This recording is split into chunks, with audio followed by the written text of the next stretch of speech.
Ukraine-Krise gegen Diskriminierung in den Medien und in der Gesellschaft. Herzlich willkommen noch zu einer anderen Folge von Nyimas Bantaba. Mein Name ist Nyima Jadama.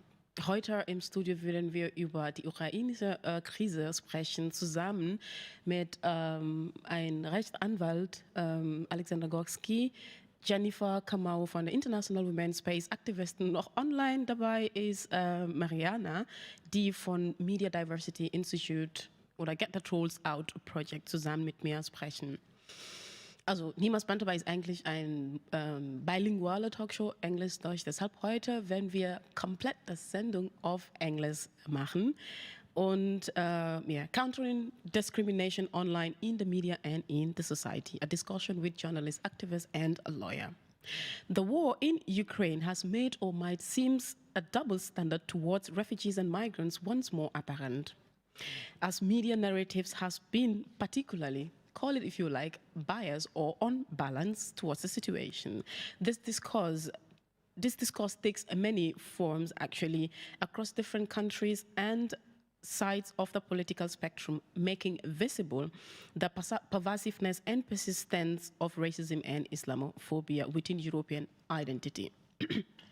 Thought it may go unspoken, underpinning this broadly welcoming attitude towards Ukrainians is the fact that most of the refugees from Ukraine are white and Christian, or maybe civilized Europeans. Journalists and activists are actually countering this phenomena through media education, online awareness campaigns, and solidarity actions on the ground. We will hear from an activist with the International Women's Space, Jennifer Kamau. Welcome, thanks for joining us to Nyimas Bantaba. How are you? I'm very fine, Nyima. Nice to be here. Thank you, nice to have you again. And also Alexander Gorski. Alexander is a legal rights lawyer who will also be joining us to talk to us about the situation going on and his involvement with the situation. Welcome, Alex. Thanks for having me. And online via Zoom, thank you so very much to Marianna Karakoulaki. Marianna is communications manager at the Media Diversity Institute, who is actually also collaborating together with Get the Trolls Out project. Marianna, thank you so very much for joining us on Nyimas Bantaba. Thank you for the invitation. And Marianna will also be talking to us or enlightening us about Get the Trolls Out, which is a project and campaign to combat discrimination and intolerance based on religious grounds, among other issues in Europe. Thank you. You can actually follow us on our social media or Nyimas Bantaba TV on Instagram, Twitter, of course on Facebook. We are live. You can join us to watch it later on YouTube. And my first question would actually go to Marianna. Marianna, would you mind to, as I said, Get the Trolls Out is a campaign that is trying to combat Islamophobia, racism, and other issues through the internet. Marianna, would you mind to talk to us about Get the Trolls Out project and especially what it is doing towards the Ukrainian crisis? So Get the Trolls Out is a project and a campaign that is run by Media Diversity Institute, but we have 7 organizations around Europe. And these organizations are the European Network on Religion and Belief, Ligue Internationale contre le Racisme et l'Antisémitisme, Amadeo Antonio Stiftung, the European Union of Jewish Students, Karpos, the Center of Independent Journalism, and the Never Again Association. So our goal and the goal of the program is to reduce and degrade hate speech, discrimination, and intolerance based on religious grounds on the European media space. So basically, we look and monitor hate speech that is specifically around religious issues and specifically around anti-Semitism and Islamophobia. And we monitor media throughout Europe in these countries that we're working on.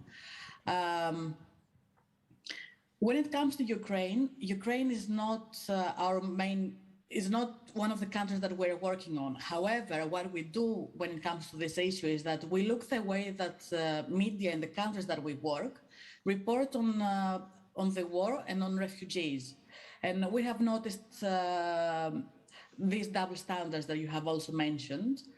We have noticed Islamophobia towards the refugees that came in Europe during the previous border crisis. We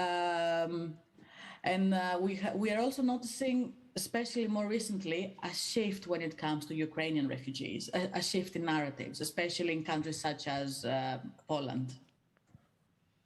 Thank you so very much for that overview on they are not being treated or equal rights have not been given to these different SEAL groups. Thank you very much, Nyima, for the question. I think it's not it is double standard, but I think we need to be clear about anti-Black racism, which is not having even the platform that it deserves to have. And people are refusing to call it by what it is. And these double standards, they just don't start now. This year is 10 years anniversary since the Oranian Platz movement, which was also a refugee movement that was talking about the anti-Black racism. In 2015, we saw the coming in of the Syrians. And of course, there was a very clear distinction from the state that there is the good and the bad refugee. And this goes without saying who was the good and who was the bad refugee. Then comes this year with the Ukrainian war.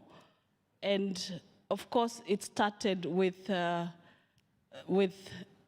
what we saw from the media, that Ukraine, everywhere, even in the train stations, there was a lot of information which was only in Ukrainian. And then there was the facilitations by Deutsche Bahn to bring Ukrainians to safety. Until there was also the issue of communications platforms with telephones and these kind of facilitations. Until there was then the knowledge that amongst Ukrainian refugees fleeing, there were also Black refugees. And this changed from people being pulled out of the people being locked out, not to flee from war, as if our bodies are bulletproofs, to border controls, to legitimizing racial profiling, until to the point of now having Ukrainians who are not white, and us as a civil society coming up to organize for the BIPOC community. That is the highest level of racism I have. I'm not surprised, but I am used to it. As a white person, Alex, like Jennifer just mentioned, this is the high level of racism she had so far encountered. You personally have weekly free legal consultations, not just that one, different places, but let's say we talk about the one you do with Gangway. And we've seen a lot of Black people of color fleeing. What has been your experience so far? So for me, I'm speaking from the perspective of someone whose involvement is professional. I'm a lawyer, that's how I make my living. I work in migration law. And I have been giving this free legal counseling. So normally as a migration lawyer, as a white migration lawyer, I represent people of color mostly.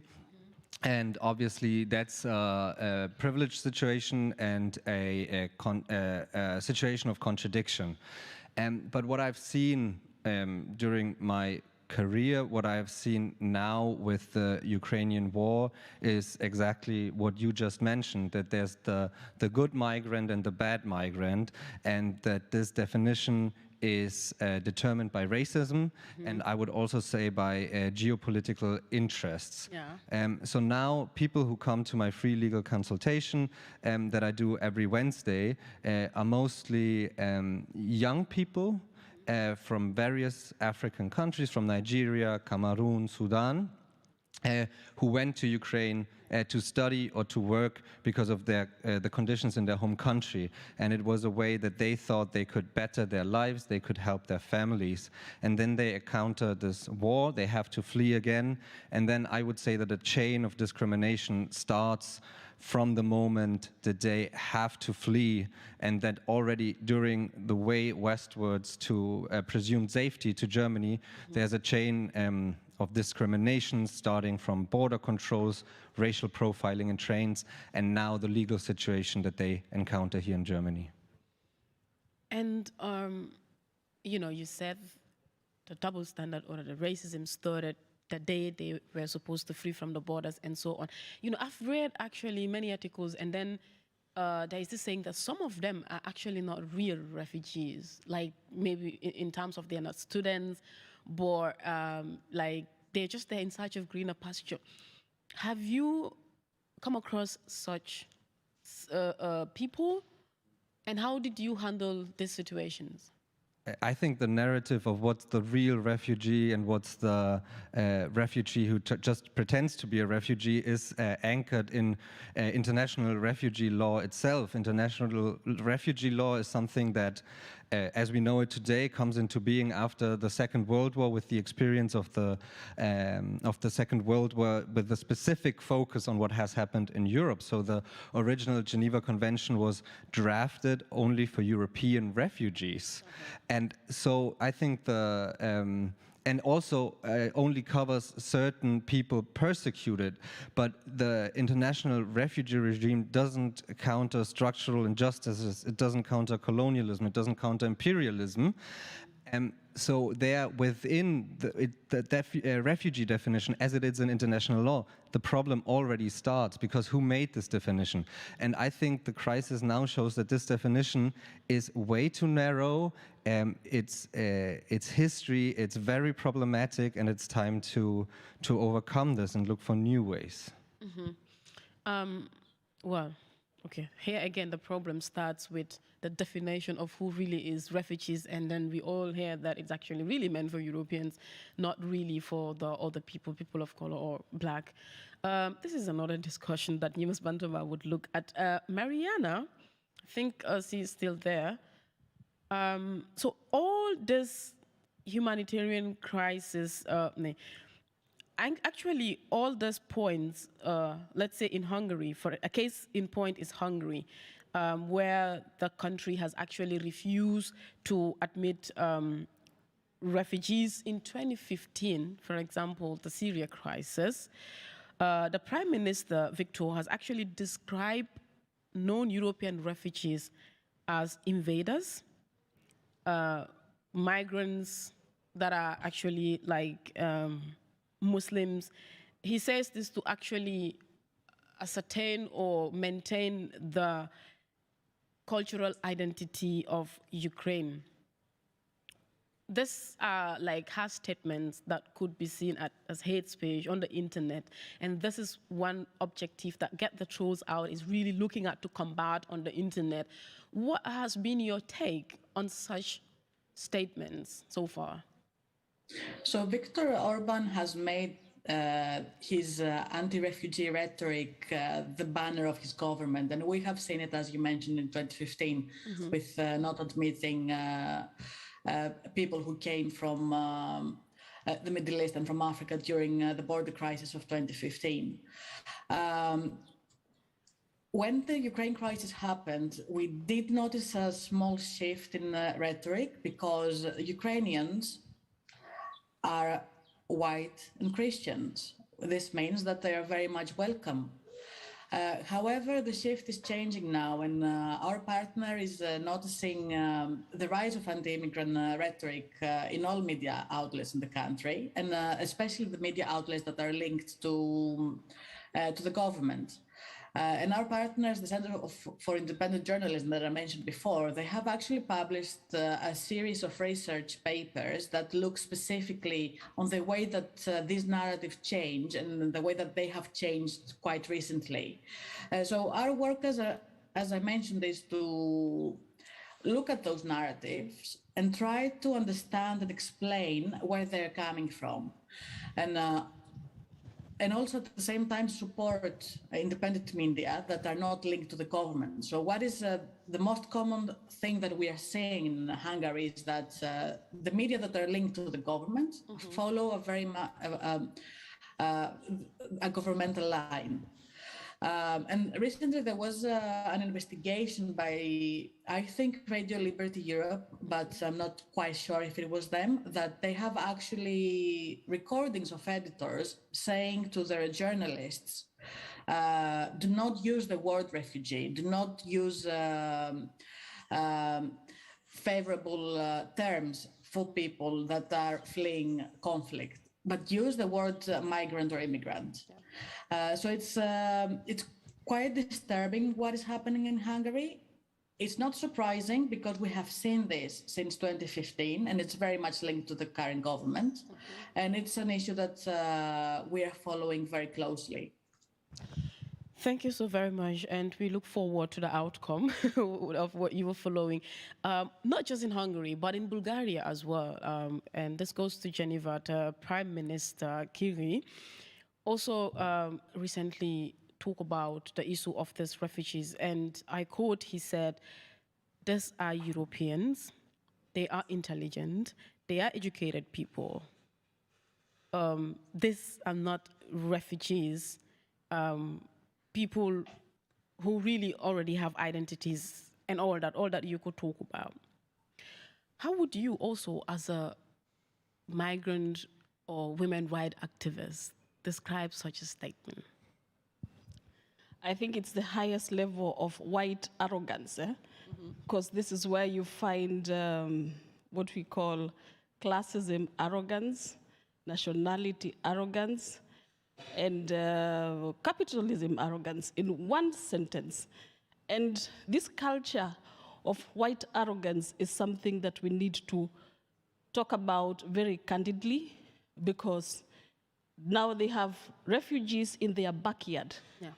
And for the first time, it brings awareness of how much fear people coming from our own countries have. That's just a quarter of the fear that we experience when you are fleeing our country, which has been made a war zone because of the weapon industry and everything, and exploitation and colonization. And now the war is in their backyard.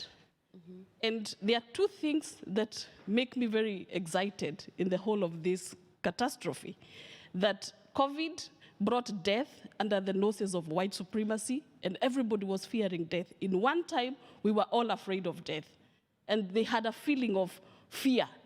Now, this is war in their backyard, and everybody is trying to do what they can so that the war doesn't reach to them.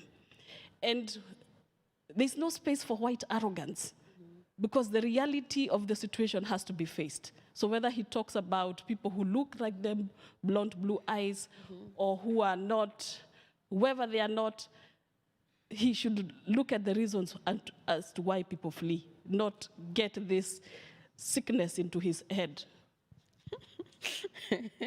It's always an interesting discussion with Jennifer. I mean, when I read this comment, and I was like, okay, what about the other people? Because we're talking about the European context here, and we're not just, yeah, you want to add something on that? I also want to add this, for example, now people are coming through the Mediterranean. Yeah. And that's where he talks about they look like us, they drive cars like ours. I think that was Tony Blair, someone from British. I don't follow so well this kind of nonsense. But when we look at the migration that is through, for example, the Mediterranean, nobody speaks about it. But then there has to be safety for people who look like them with all the facilitation. And yet, we're in a country that propagates human rights, and this is where actually the crimes against humanity take place. Interesting. Apropos crimes against humanity, Alex, in the 90s, there was a paper proposed by EU on migration law. And I think since this crisis starts, they actually, what I call it, reintroducing this document to so that, okay, we're using this clause to give protection to Ukrainians starting from the border. For example, in Germany, they have free access to housing, 3 years straight Aufenthaltserlaubnis allowedness with job permit and all that. Like, you don't really have to go through all these hurdles and so on. And then I was like, personally, I've still been searching for a house, like a Wohnung. And I think I have about 3 to 4 cancellation. Now, yeah, it's actually, yeah, but it's reserved for Ukrainians. So I was like, should I be Ukrainians? In 2015, or such a privilege has not, or is still not accorded to all the refugees. Should we call this double standard? Do you have people who complain this? Yeah, definitely we should call it a double standard. And I mean, also there's legal justification to call it that, because the document that you are referring to is called the Temporary Protection Directive. It was developed by the European Union after the wars in the Balkans, after ex-Yugoslavia broke together and there was horrible civil wars going on in the Balkans. And so, and also with a lot of people having to flee. And once again, it was a war in the European backyard. So the action taken by European countries was quite different from the normal crimes against humanity that are happening in the Mediterranean and in other parts. So then this is when the Temporary Protection Directive comes into being, and the idea was, okay, in a situation where we have a civil war, where we have an event, an horrible event where a lot of people have to flee, we as the European Union should grant them protection. Not through individually assessing their cases, but collectively giving them protection. Obviously, for 20 years, this directive was never used. Yeah.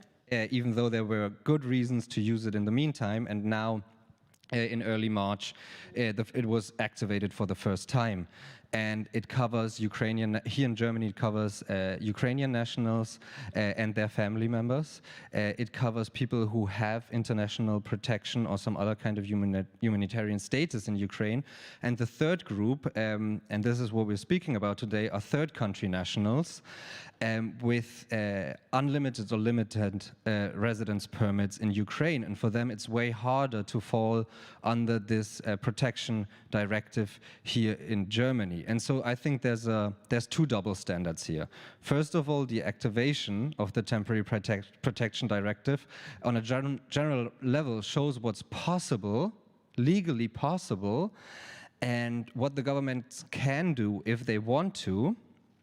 That's the first thing, because they never do it for something else. They never would do it for black people crossing the Mediterranean. But they are doing it right now because of the reasons that you just mentioned. And the other double standard is within the directive, that even within the directive, Ukrainian nationals are treated differently than so-called third country nationals. And for those third country nationals, Ukraine was also the place where they were living. They had their houses there. They wanted a future there. They had a reason to be there. So it was the center of their lives. And the war also took that away from them. Yeah. But it matters less than it does for Ukrainian nationals. Mm-hmm. Yeah, I mean, I think we're just giving more referral to Africans here. But then for me, is more important in 2015 what happens, like the Syrian crisis. This is also a humanitarian crisis. It affects, like, it's global. But then you don't see such narratives on the internet from the politicians down to, I mean, the host of countries that are actually taking them. And there's, I'm also interested to know about what is happening in England or in London, Marianna? Like, what is the situation in terms of the double standard? You've heard from the case of Germany, like Ukrainians have been given straight permit to work, to leave, and all that. How is the situation in England? I would say that the situation in England, especially lately, is quite messy. And the UK generally has a rather racist immigration policy in general, and it's becoming stricter and stricter and stricter, especially the past few years. So recently we found out that with the new migration bill, nationality and borders bill, I think it's called, but I'm not entirely sure about the name. So basically what they're doing, they're trying to create a similar system to the one in Australia. And Australia has one of the most racist immigration systems. Basically, they will create immigration centers in Rwanda, and they will start sending people in Rwanda. It's not certain how long the people are going to be staying in Rwanda. It's not sure what is going to happen when their applications are being processed. And if they're processed, will they come to the UK or will they have to stay in Rwanda? And let's not forget that for certain categories of people, Rwanda is not a safe space. Yeah. It is not a safe place. What is happening with the Ukrainian refugees is that they are very much welcome. The government has brought people here. People are hosting them in their houses. And they most certainly do not stay in the refugee centers that the UK has. I was actually watching the news this morning, and the government is proposing to open a new refugee center in the north of the country, and there were people protesting against it. And I understand that they were protesting against it because of the conditions in these centers, which are absolutely horrible. However, the reason that they are protesting against the creation of this center, but they're not protesting against Ukrainian refugees that will arrive in the town, for example. So I think generally the situation in the UK is quite messy at the moment. I personally think that it does have one of the most racist systems when it comes to immigration. And I'm not entirely sure that the future will be hopeful. However, I'm almost certain that even Ukrainian refugees are going to face similar difficulties at some point in the UK, because initially Syrians were more welcome, and this rhetoric changed after a few years when the crisis did not actually stop. So my question is, what is going to happen once a couple of years pass? What is going to happen after a couple of years pass? It's really a great point, a question. Who would answer? Who would want to come in to elaborate a bit? Because I was going to ask a follow-up question on this, but maybe Jennifer, you might want to elaborate. I don't know about the VIP Ukrainian refugees, but we have seen a pattern. We have seen a pattern of let me talk about Germany, because this is where I am. Yeah, sure. And the UK is another thing. They should be reminded now they don't have colonies anymore, so they should tone down. There is a pattern that first Germany creates a lot of chaos around situations of people coming in, regardless. Be it in the asylum system, be it, for example, in the year 2015 with the Ukrainians, even now, there's a lot of chaos, such that everybody is running helter-skelter. People don't know what to work with. For example, the paragraph 24, which is also a problem. It's temporary protection, but then it's going to be a problem to change it from this temporary protection to either a student visa or a work visa. It's also problematic, if you can correct me if I'm wrong. And this situation of chaos is systematic, that Germany knows the civil society will very quickly respond or react to this chaos that they are doing, and that they have nothing to do. So as a civil society, we are made to get very busy doing humanitarian work and not fighting for the rights of the people that we are dealing with. And also not being very vocal on saying that the state is failing to take up its responsibility. So it's a pattern, and this pattern will follow suit, except I don't know. For the VIP refugees, I have no idea. Okay, this reminds me of the VIP refugees. This reminds me in 2015, where you have the first-class refugees, Syrian, second-class, Ethiopian, third-class, and you name it. And those from the third world, like West Africa, are just like the 8 status. That means like 0. But then, Alex, from a follow-up question that Marianna mentioned before her last point on, EU, or they're trying to advocate that the word refugee be redefined as immigrants or migrants, or you could call it displaced people if you like. I'm interested to know, like, what are the implications on such words when refugees are termed as good and bad neighbors? Like, in your perspective, what would be the best practice here? That's a difficult question, because I think that the word refugee, depending on where you are, has, because of its history, more a positive connotation, because refugees, even in the law, are people who are persecuted by authoritarian governments because of their political beliefs, because of their sexual orientation, maybe, okay?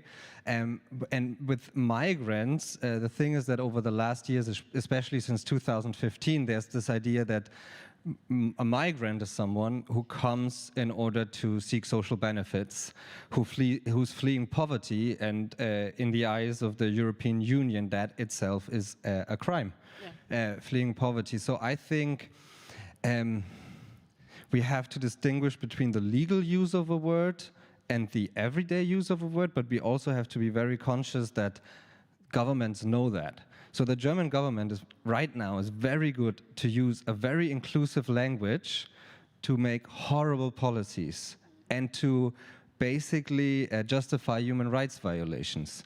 So I think obviously language is important and we should speak about terms, but then we should also know that the enemy, as in the European Union and the European governments, also know how to use words and how to make propaganda. Marianna, apropos propaganda, the Media Diversity Institute and of course Get the Trolls Out has been publishing articles on the current crisis going on. How are you combating this propaganda going on right now? We're trying to use new technologies and social media in order to combat this propaganda. So when we notice something that can be described as a propaganda, then we will expose it and we will talk about it and we will name drop the people who are doing this propaganda. For example, in France, there are several right-wing media that are very good at doing this.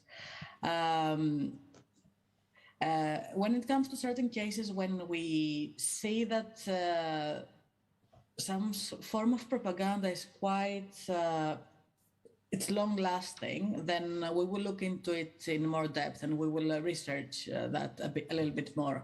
For example, one of our latest reports focused on anti-Semitic narratives within the anti-vax movements. And in some cases, during our media monitoring, we are going to refer specific media outlets that are using false information or that are using hate speech, for example. We're going to refer them to the state authorities that are responsible for monitoring media. And we're going to get in touch with the media itself and ask them, try to convince them that, you know what you're doing, it creates hate and it can lead to violence, so please take it down. And in some cases we have been quite successful, in other cases we have not been successful. But in general, I think propaganda can be dealt online and through new technologies and social media. Apropos hate speech, Jennifer, we've seen the African Union releasing statements, some presidents like Buhari of Nigeria, you know, commenting on the issues, on the unhumanitarian issues going on at the borders, how Africans have been treated and so on. I was like asking myself, what is really the African Union or countries doing, you know, to help their own people, not just release statements and that's it. In your own opinion, like, what do you think the African leaders should do in terms of such crises? There's a lot that African leaders should do, and one of the biggest challenge is how European wants to work with corrupt leaders from our country, not for the goodness of our people, but for them to continue neocolonialism, to enable neocolonialism, to enable exploitation. And the funniest thing with these unions that were created long years before, they have not been revised. A good example is that we are still in the, what do you call this, with the British, with the, not the monarchy, the Commonwealth.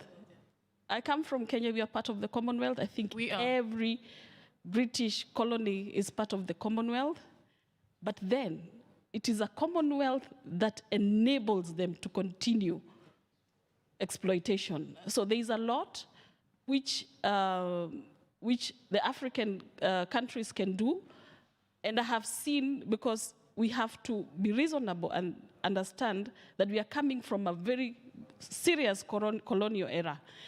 Our countries are still very young in terms of trying to get out of a colonial mentality. There's a lot of decolonization taking place.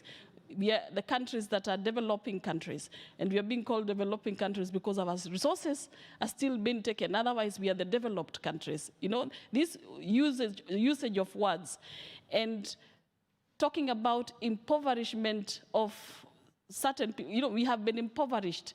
Our resources have been raped. Yeah. And yet, we are still told we are the third world country. We are the poor people. We are the migrants who are coming to live on the social welfare of Europe, not acknowledging that this Europe has been built from exploitation of our own resources. So there is a lot the African Union countries can do, and I'm seeing how much people are rising up against the dynasty system also in our own country. I am seeing how the young people are beginning to position themselves all over the world, and this I'm very clear about, and it's a process. So we have to accept to go through the process, but it's not going to be easy, and that's why we are doing what you're doing now. Alex, we've talked about the 1990s temporary protection directives, and then, you know, which has not actually been used for the BPOC that are also coming out from this war country in Ukraine. And then, you know, all of a sudden now there has been a new law for this. Maybe you could elaborate more on this, on the new protection law, actually mainly for the third world country people that are from Ukraine. So you're referring to the German implementation? German implementation, okay. Actually, not the EU. Okay, so also this is Section 24 within the Migration Act, and it also was already there. It was just never used. There was no jurisprudence. There was no guidance. So also for us lawyers, it was something new. And in legal terms, it's basically very easy. Section 24 says that if you fall under the definition, you get it. Okay. And for Ukrainian nationals, it just means you go to the migration office, you say, hey, here I am, here are my documents, and you get it. Oh. And until you get the official document, you get a document that you can start work with, you get social benefits, etc., etc. The double standard, as I mentioned, is the treatment of third country nationals. Who have to go through quite a different process. They have to have a hearing at the migration office. I've heard a lot about problems at those hearings. I've heard a lot from the migration offices, especially in smaller towns, that they're not prepared for this. They don't get guidance from above. And what you just mentioned with Germany is very good at using such situations to create chaos and to promote certain narratives. That was definitely true in 2015, and it's even more true now. Because, I mean, the free legal counseling that I'm doing every Wednesday wasn't meant for this kind of situation. There were other people seeking help and advice there. And it just shows the lack of preparation that I've advised hundreds of people fleeing from Ukraine. But I wasn't prepared to do this. I'm a young lawyer. I hadn't had the skill set, but that just shows what you said, that the German state relies on civil society to make up for its intentional errors, I would say. So I think the legal question we're having here is, it's as always, it's very clear. I think the political, and what you've spoken about, the political question is way more important. And I think also what Marianna mentioned, moving forward, I think legally it's very clear in which direction the European Union is moving with the migration regime. It's just going to get worse and worse and worse. So apart from legal work, I think the political struggle and the self-organization from affected communities is way more important. Jennifer, you want to add something? I just wanted to add to this, with the worse and worse and worse, just to bring to the attention the Frontex, which is being funded by European Union, and every European is funding Frontex. And these are not terrorists. They're not called terrorists, even if that's what they should be called. And this is an militarization, organized crime against certain people. This is also part of the anti-black racism. These border regimes, and with these border regimes, I still have to remind people, I know people think it's crazy, but when Europeans came to Africa to colonize, was that not about the regime situation? But then when we come here, then it's a different narrative. It's a completely different narrative. Yeah. Speaking of the narratives and the way forward, Marianna, what is, because you've made mention of it's really a tricky situation, it's difficult, it's going to be more difficult. Now, from your own opinion, what is the way forward? I do not have an answer to this, but the question is actually very complicated. I do think that the situation is going to get worse and worse because we have seen it getting worse and worse. And it is going to get worse for Ukrainians as well. What I think should happen is when it comes to the media, first of all, they must comply to their editorial standards. And they should try to avoid any influence by governments. This is almost impossible, especially in countries such as Hungary or even Greece. However, there is some light at the end of the tunnel, as we say in Greece. We are seeing independent media, for example, that are breaking stereotypes, that they're reporting following ethical standards. But at the same time, activism is important. Those who are very active in civil society and social movements, despite all the difficulties that they're going through, and despite all the state violence that they're going through, I don't think that they should give up. And we've seen that they have not given up. Through activism and through such actions of humanitarian actions, I would call them, but without the state element of humanitarianism, we have seen change. And although I'm a very negative person in general, I think that through social movements and through the civil society and believing in social movements and the civil society, change could come, both in politics, but also in media, because these are interconnected. You want to add something on that? Okay. Jennifer, Marianna mentioned like really important points here. The role of the media, activism, the important role it plays, and this is your area actually. I know you're doing a lot also partnering with other organizations, but I'm interested to know, what have you observed so far, like within the people seeking consultations or help from you? Maybe I can make an analysis from the 10 years where I started my activism here in Germany, because the refugee movement that was here in 2012 started as a result of fighting for rights of certain people. And we were consistently for 2 years in a place out in the middle of nowhere until we were able to address the issues that we were demanding. And in that time, as a black person, you were not supposed to be seen. Leave alone heard, but to be seen. But we defied, and we became very present. We took the space, and we did what we know how to do. Of course, we have a history of resisting, of self-organizing since independence. We didn't get independence because someone gave it to us. We fought for it. And after the 10 years of Oranienplatz, I have seen change, like in terms of the awareness now of the topic of racism. So racism now has become a topic, but then also you find that it's still, people use our pain to make profit out of it, because then it becomes like a business. And at least now the topic of racism is, the awareness has been created, and there's more now. We are going towards structures, because at least now in Berlin we have an anti-discriminierungs law. At least I can tell from those 10 years, the evaluation I'm seeing, there is a lot that needs to be done.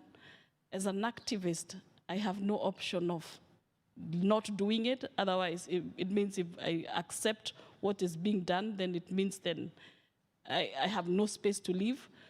But I have seen this difference over a period of years.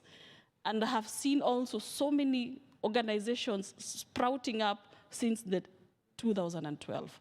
So there's a change. There's a change. And I also love the fact that the civil society organizations in Germany are very, very resistant. And, when this thing broke up, like in March, self-organized groups start to come together. I receive emails. You're invited for a Zoom call. I mean, to talk on issues just for Black people or just for people of color from Ukraine that are not really getting support, shelter, or whatever. And I think it's really important because somebody has to be there for someone. Somebody somewhere somehow had to start something to make something or someone move on. And, you're talking about like the issue of doing more of activism, and Marianna talked about the way forward for media and so on. I think there is still a lot more that is needed to be done, and yeah, we might get there one day. I don't know when, but time will tell. Alex, there is rumors going on. I will take it as a rumor that actually by end of May, people from Africa who are forced or willingly applied for asylum, or their fingerprints have been taken, because of course the EU law, if your fingerprint has been taken, what it connotes is to seek for asylum. And these people would actually be deported back home because they're not entitled for any asylum or any benefits that does, let's say, protection, whatever directive law is giving to the people that are suffering. How is fact check on this rumor? So I think correct information is very important for everyone who has been fleeing Ukraine, Ukrainian nationals and third country nationals. All of them, no matter what the immigration office says, can stay until end of August without a visa. That's in the law. But there's another problem that you mentioned, that a lot of people from African countries have been pushed into the asylum procedure. And the asylum procedure in Germany has a lot of disadvantages compared to the procedure with Section 24 of the Migration Act. So for those people who have been pushed into this direction, it's very, very important to consult a lawyer and get legal counseling, because in some cases it's possible to correct this error this intentional error, again, made by the police and the authorities, to get out of the asylum and back into something else. The something else is something that's very problematic as well. But also for people who are in the asylum procedure, they cannot just be deported. The law says that they have to, that the procedure has to be followed. So they need to have an interview, and they need to get a formal decision, and they need to have the right to appeal against the decision. For all people who are watching this and are in doubt what their concrete individual situation is, wherever you are in Germany, there is some form of consultation near, and there's a lot of self-organized groups that can help you with information or that can link you up to legal professionals. Actually, I don't want to do advertisement for Gangway, but maybe you can tell them where they could find you. Yeah, because they're not paying me for this, but I will do it as former colleagues. Yeah. So if you are in Berlin and you need free legal counseling, you can come every Wednesday to a space called CoLab, which is located in Görlitzer Park. And you can come there from 2 to 4. I will be there. You find my contact details online. If you can also just write an email. But I'm not the only one doing this. There's a lot of people all over the place that are helping with this. Mm-hmm. But this is one concrete option where you can get legal counseling. Or you just type on, Jennifer, let me also do advertisement for you. Each one teach one.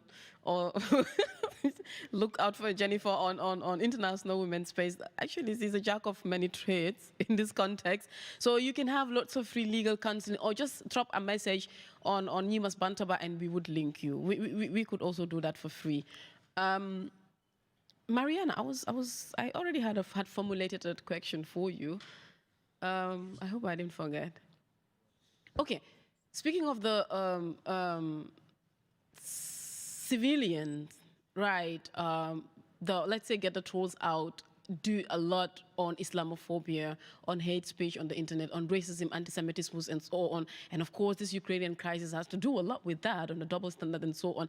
Are you in any way working with civil society organizations, NGOs, and so on to combat this double standard situation or discrimination in our society and online?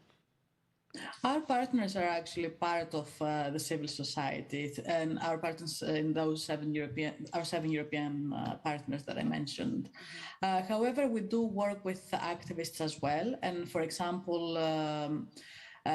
we are trying to develop workshops in the UK in collaboration with activists. And the workshops are going to take place in schools, and they will focus on combating Islamophobic narratives and combating Islamophobia, for example. And we have done this kind of work throughout the years that this project has been active, but also through Media Diversity Institute in general.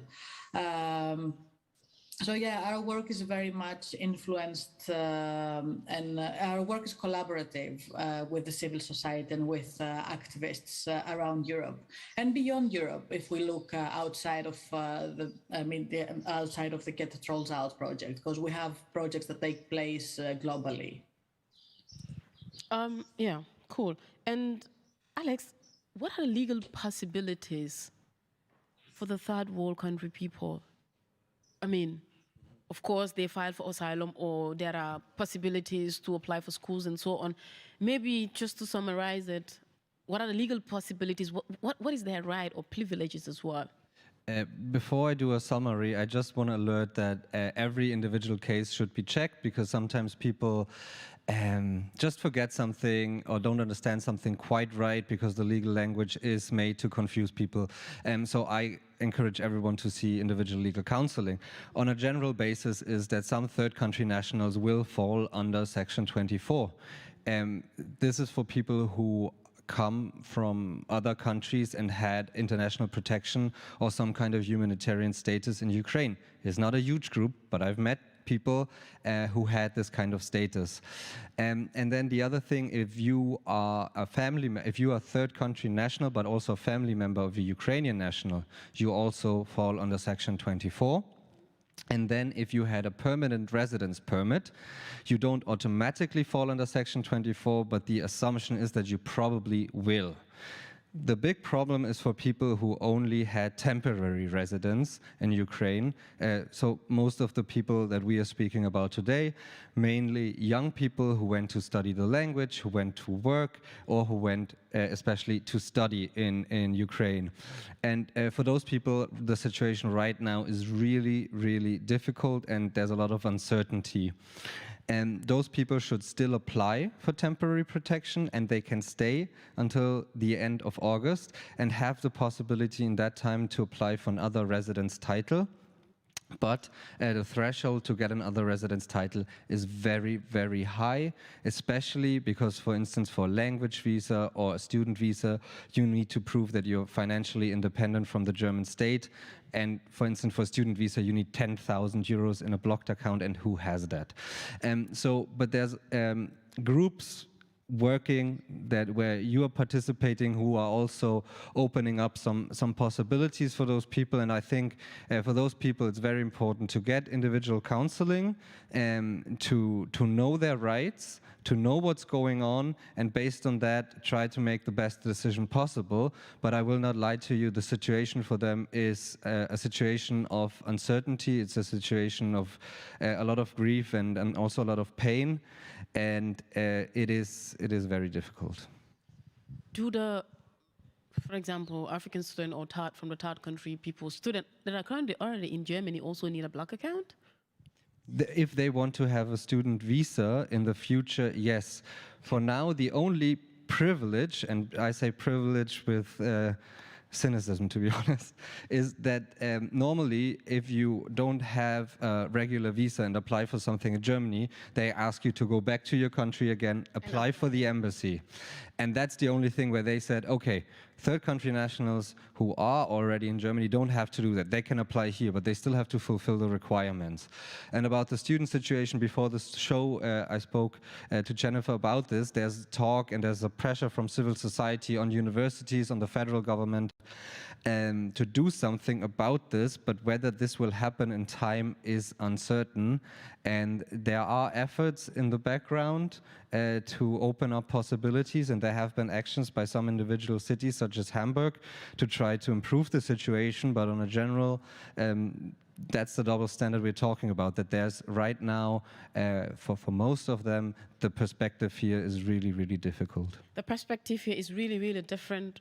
Last question, Jennifer, in 1 minute, tell us what opportunities or privileges are you also, with your organization, offering to these people in a minute?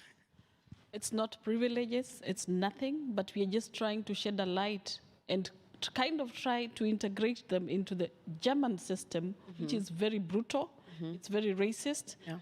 But the hardest thing is dealing with people who are 17 to 21 years old who still don't have an idea of where they are in this society, and seeing their hope dying in front of your eyes. And it's important to bring this to the attention of all of us that are working. Every person you see coming from Ukraine and is a person of color, is a black person, is the hope of our countries that is being dimmed.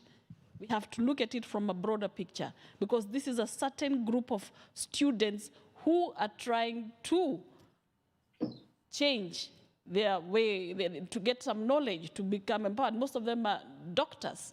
They're doing their medical students there. So this is the hope of Africa, and we should have all the support that we give all the support that we have to give. The hope of Africa, maybe it's diminishing, because I mean, we are all living, building our hopes in a different country. We'll call it there. Das war's von unserer heutigen Sendung des Nyimas Bantaba. Wir haben über das Thema die Ukraine-Krise gegen Diskriminierung in den Medien und in der Gesellschaft gesprochen.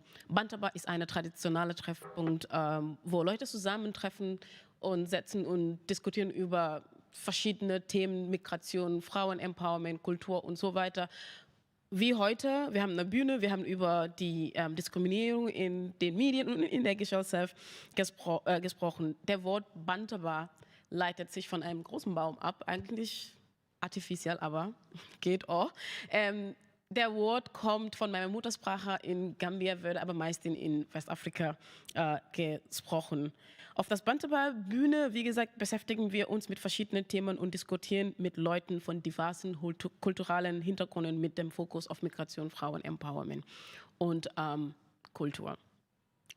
That's all that we have for you on our today's edition of the Nyimas Bantaba. My name is Nyima Jadama. It was a 1-hour exciting discussion on the Ukrainian crisis, the discrimination, countering discrimination actually in the media and in the society, the double standards that are actually happening, most especially to the people from the third world country.